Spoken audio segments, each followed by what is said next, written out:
Pour la première fois dans l'histoire, à l'aéroport de New York, un avion militaire lourd des forces aérospatiales russes.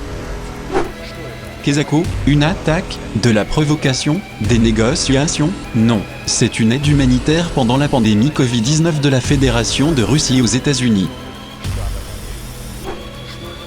Qu'est-ce, pourquoi, et ce que dit exactement aujourd'hui dans son discours télévisé urgent du président Vladimir Poutine, voir cette version du programme Mouvement Mondial sur la chaîne de télévision Step Russia. Restez avec nous.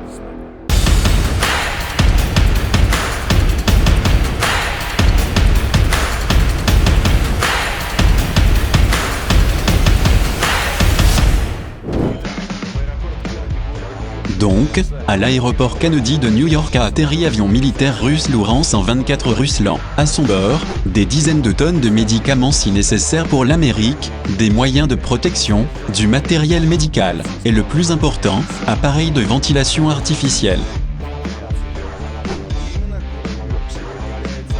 C'est la ville de New York qui est aujourd'hui le centre de la pandémie Covid-19 sur la planète Terre. C'est là que la pénurie la plus aiguë de tout matériel médical que les États-Unis tentent de trouver dans le monde entier est la plus grave sur la planète.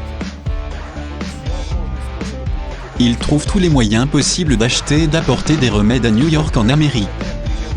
Grâce aux négociations du président Donald Trump avec le président Poutine, la Fédération de Russie a rapidement formé un énorme avion de médicaments et l'a envoyé aux États-Unis. Nous voyons une image surréaliste, lorsque deux adversaires géopolitiques s'entraident et que le matériel militaire de la Fédération de Russie se trouve déjà sur le territoire des États-Unis. Et en Russie même, les affaires avec Covid-19 ne vont pas très bien. Cela peut être jugé par un autre appel télévisé du président Poutine à la nation. Poutine a indiqué que la situation devenait de plus en plus inquiétante dans plusieurs régions de la Russie, et surtout à Moscou.